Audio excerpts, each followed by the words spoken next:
Every morning begins with precision for Henry, a 76-year-old widower living in a quiet suburb outside Cedar Falls. Iowa. At exactly 7:00 a.m., his alarm rings, but it rarely gets the chance to buzz more than a second.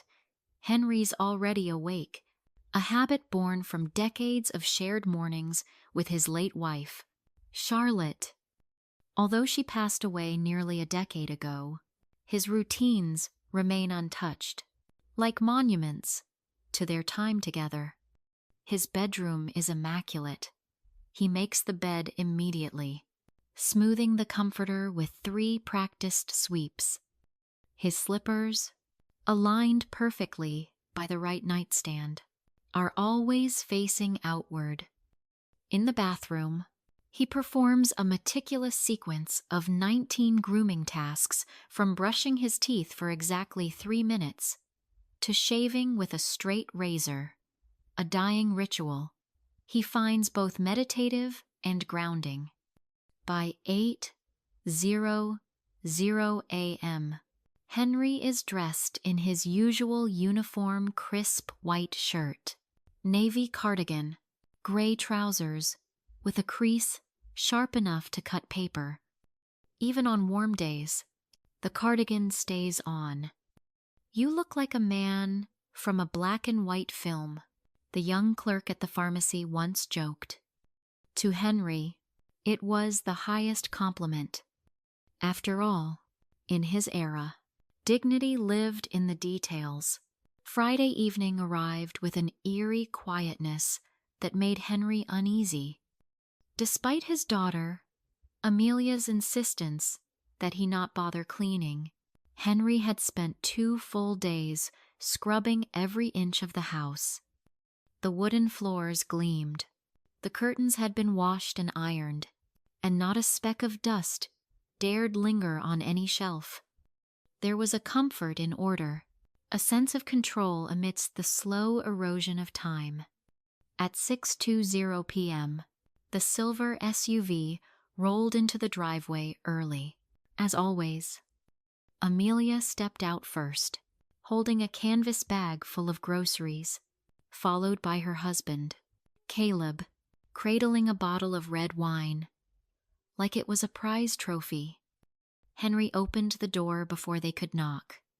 "Dad," Amelia greeted him with a practiced smile, leaning in to kiss his cheek.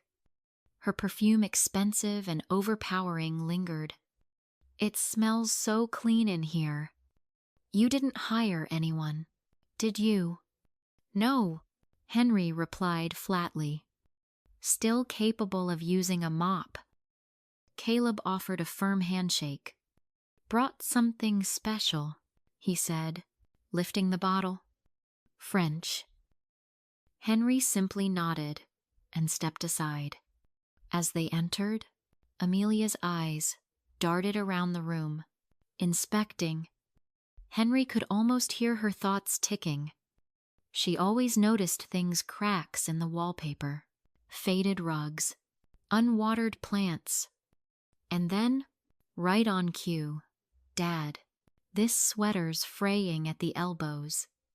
You really need some new clothes." "My sweater is just fine," Henry responded, his voice calm but pointed. "I'm not auditioning for anyone." They moved into the kitchen, where Amelia immediately began rummaging through his cabinets. "Where are your vegetables? Do you have anything fresh in here, Dad? You can't just live off canned goods." "I went shopping Tuesday. Another trip's planned for tomorrow." She didn't believe him. Dinner prep began: steaks, baked potatoes, salad, Caleb poured wine, carefully giving Henry the smallest pour. "Just a little. Can't mix too much with your meds, right?" Henry wanted to protest, but held his tongue. He took his seat at the table while the conversation limped through obligatory small talk. "How's work?" Henry asked Caleb. "Oh," You know, Caleb sighed dramatically. The city cut funding again. We had to cancel the tropical garden project. Can you believe that? Henry did not roll his eyes, but he wanted to. Caleb loved playing the misunderstood genius. He spoke of budget cuts while wearing a watch worth more than Henry's car had ever been. Seems to me, Henry said carefully, that orchids might not be a top priority during tough times. Caleb tensed. Culture and beauty matter. Henry, even if people your age don't get that. Henry sipped his wine slowly. People, my age built the world you're decorating. Before the room could ignite, Amelia interrupted. Dad, have you heard about the new senior benefit program? The real reason, Henry realized, was beginning to surface. The tension that had been simmering beneath the surface all evening finally began to boil as they sat down to eat. Henry had to admit the steak was perfectly cooked, the salad fresh, and the bread warm. Amelia had clearly inherited her mother Charlotte's cooking talents. For a fleeting moment, he allowed himself to enjoy it. Then it happened. Dad, Amelia began, carefully placing her fork down. We wanted to talk to you about something important. Henry straightened in his chair, setting down his glass. He had known this was coming. They always came with an agenda. Caleb cleared his throat and leaned forward, his voice gentle but rehearsed. We're in a bit of a bind, Henry. The roof on the house, it started leaking. It's pretty bad. We've had contractors look at it, and the estimates are, well, high. How high? Henry asked, already knowing the number would be absurd. 15,000, Amelia said softly. We were hoping. Maybe you could help. As a loan. Of course, we'll pay it back. Henry said nothing for a moment. The numbers echoed in his mind. 15,000. Just months ago, they'd needed money for a vacation. Before that, a kitchen remodel. Always a loan. Never a repayment. I'll think about it, he said finally. It's not a small amount. There was disappointment on Amelia's face, quickly masked, but not before he caught it. She had expected an immediate yes. After dinner, while Amelia did the dishes, Caleb wandered the living room, eyes scanning everything. Henry's antique clock, the silver tea set, the books on the shelf. Henry didn't miss the way Caleb lingered on the framed photo of Charlotte and Henry from their 30th anniversary.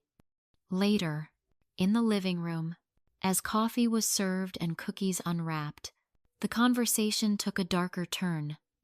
Dad, Amelia said, setting hair mug down, we've been noticing some things. You've been forgetting details. You didn't remember when I told you that Samantha from work left. Remember? I remember, Henry said calmly. I just didn't care. It's not just that, Caleb interjected. You've been more irritable, suspicious, and you live alone. What if something happens? Henry could see where this was going. We think it might be time to bring in some help, Amelia said.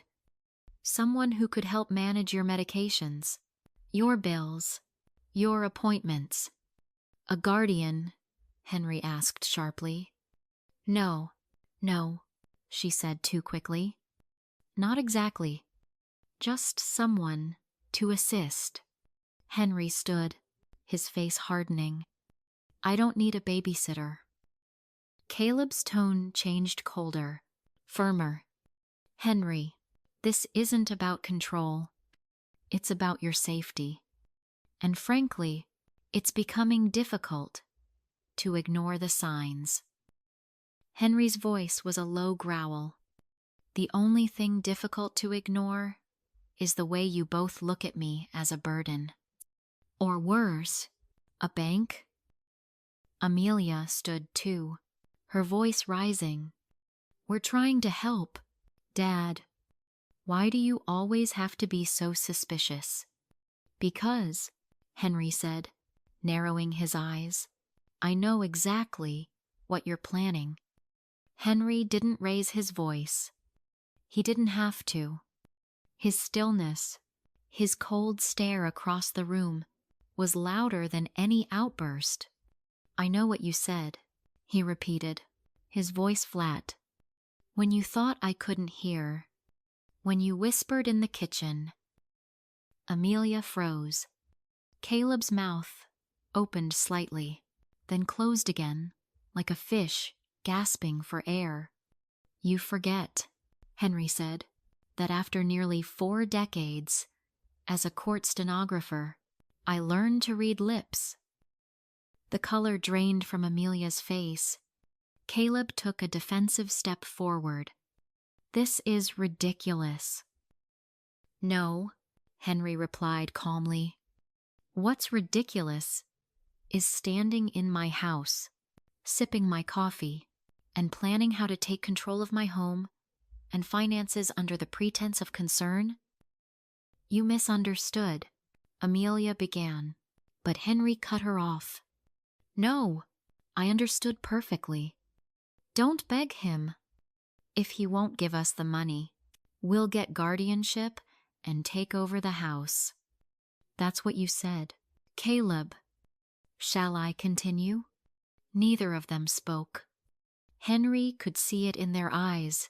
Now, the guilt, the panic, the desperation. From his cardigan pocket, he slowly pulled out a small digital recorder. I've been recording our visits, he said. Every conversation, every request. I wasn't sure at first, but something told me I needed to protect myself. You can't do that, Caleb barked. That's illegal. Not in Iowa, Henry answered. One-party consent, and I was that party. The silence that followed was thicker than any courtroom pause Henry had ever transcribed. I've got recordings of your last 3 loans, and the promises to pay them back. I also have the so-called casual conversations where you discussed what you'd do with the house once it's yours. Your words, Caleb. And, Amelia, I have the moment you hit me recorded. Even the thud of my body hitting the floor. Amelia's hand covered her mouth, horrified. Dad, I didn't mean... No, Henry said sharply. You did. That moment, Amelia, was the last thread between us, snapping. You chose to strike me instead of listen to me. And now you're surprised I don't trust you. Tears welled in her eyes, but Henry's gaze didn't soften. Do you know what it feels like to be seen, not as a father, not as a person, but as a financial inconvenience? Caleb broke the silence. So what now? Henry, are you going to sue your own daughter? I'm not sure yet, Henry replied. But I can promise you this, I won't let either of you control my life. He looked at Amelia, his voice lowering. You were my daughter, long before Caleb entered the picture. But now, I don't know who you are, and I don't think you know who I am either. He turned toward the hallway. You should go. I'd like some quiet now. 3 weeks had passed since Henry had ejected Amelia and Caleb from his house. In that time, There had been no phone calls. No. Apologies. Not even a cursory check-in. At first, the silence gnawed at him. He replayed their confrontation 100 times in his mind, wondering if he'd been too harsh, if maybe, just maybe, he could have handled things differently. But every time he remembered Caleb's whisper about guardianship, his resolve returned like steel. Then came the moment that changed everything. One Thursday morning, while Henry sipped his usual black coffee and skimmed the obituary section, a flyer fell from between the pages of his newspaper.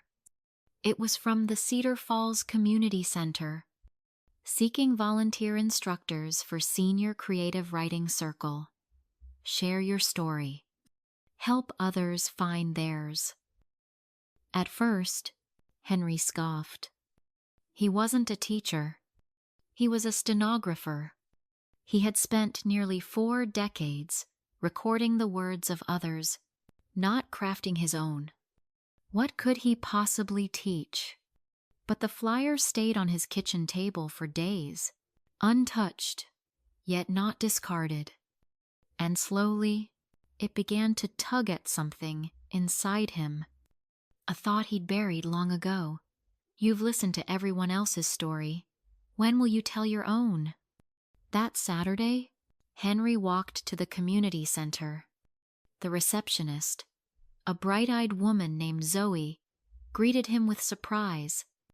"You're here for the volunteer writing group." "I suppose I am," Henry replied, unsure of himself. For the first time in years, he explained his background, not as a writer, but as someone who had listened to humanity's darkest and most profound moments. Zoe nodded slowly. "That sounds like exactly the kind of insight our members need." 2 weeks later, Henry was sitting at the head of a small round table in a sunlit room at the center. Around him sat 7 strangers, all seniors like himself, each carrying the weight of untold stories. There was Eleanor, a retired librarian who hadn't written anything since high school but wanted to try again. Frank, a stoic Korean War veteran with a spiral-bound notebook and shaky hands. Mabel, recently widowed, who had a quiet voice and tear-filled eyes. Their first assignment was simple: write about your first memory. At the end of the session, Henry read his aloud, a scene of watching his father shave in the morning light, the sharp razor sliding with precision. His voice trembled slightly, but he didn't stop. When he finished, no one spoke for a moment. Then Mabel softly said, "That was beautiful. Thank you." Something shifted inside Henry. Not dramatically, but noticeably. Week by week, the group grew closer. They shared painful memories, joyful moments, regrets, and triumphs. Henry found himself not just leading, but healing. With every story he heard, with every sentence he helped shape, the walls around his own guarded heart began to lower. And for the first time in years, Henry didn't feel invisible. In the months that followed, Henry's life took on a new rhythm, one he hadn't anticipated, but quietly welcomed. Tuesdays and Thursdays were now sacred, not for doctor's visits or paying bills, but for something that had once seemed foreign: connection. At the Cedar Falls Community Center, the writing group flourished. New members joined. Lucille, an 8 4-year-old who used to be a jazz singer in New Orleans. George, a quiet widower who only spoke when he read his work, but whose words painted stunning portraits of lost love and second chances. Henry no longer merely listened, he shared. And each time he spoke of the courtroom, not the details, but the weight of it, something inside him lifted. He talked about the mother who sat frozen as her child's killer was sentenced, about the teenager who confessed to theft, but cried not out of guilt, but relief. I spent years recording the worst of people, he once told the group, but I never let myself process any of it. Until now, the group listened, not with pity, but with respect. It became a mirror through which Henry finally saw his own emotional barricades. Walls he'd built to survive had become barriers to love, especially with Amelia. One afternoon, after a particularly emotional session about things we regret not saying, Henry stayed behind. He stared at the blank notepad in front of him, then slowly wrote 4 words, "Dear Amelia, I'm sorry." Not because he was wrong about what she did, but because he finally understood why it had happened. For decades, Henry had confused emotional detachment with strength. He'd raised Amelia with structure, support, discipline, but very little vulnerability. After Charlotte's death, the silence between them had grown louder. He remembered how Amelia once asked about his job, genuinely curious, and how he brushed her off with just writing down words. That phrase echoed now with a dull ache. He began writing to her not to send, but for himself. Letters filled with moments he'd never shared. The joy he felt when she took her first steps. The panic when she broke her wrist falling from a bike. The tears he never let her see when Charlotte passed. And as he wrote, he realized something important. He had been just as absent from her emotional life as she had been from his later on. Not long after, Henry received a formal letter from his lawyer, Amelia, and Caleb had repaid every cent of the debt with interest. They'd sold the house and downsized. No lawsuits, no objections, just quiet, compliance. It didn't feel like victory. It felt sad. A week later, an envelope arrived Amelia's handwriting. A real letter. No texts, no emails. Henry didn't open it right away. He placed it on the mantel, under a photo of Charlotte, and went for a walk. This time, not to escape, but to reflect. For the first time in years, Henry felt something deeper than routine. He felt possibility. Henry waited 3 full days before opening Amelia's letter. It wasn't hesitation out of resentment. It was caution. He wanted to read it not in a flurry of anger or judgment, but in stillness. When he finally sat down, a cup of black coffee in hand, he unfolded the pages and took a breath. "Dear Dad," it began, "I don't expect forgiveness. I just want to tell the truth finally." The letter stretched across several pages. Amelia spoke not only of guilt, but of understanding how she now realized her father hadn't been cold or uncaring, but simply worn down by years of transcribing humanity's worst truths, how silence had become his armor, and how she had mistaken it for emotional distance. She wrote about her own failings too, how she had fallen into the trap of comfort and entitlement, and how Caleb's frustrations had slowly morphed into schemes they both justified at the time. What struck Henry most wasn't the apology. It was the vulnerability.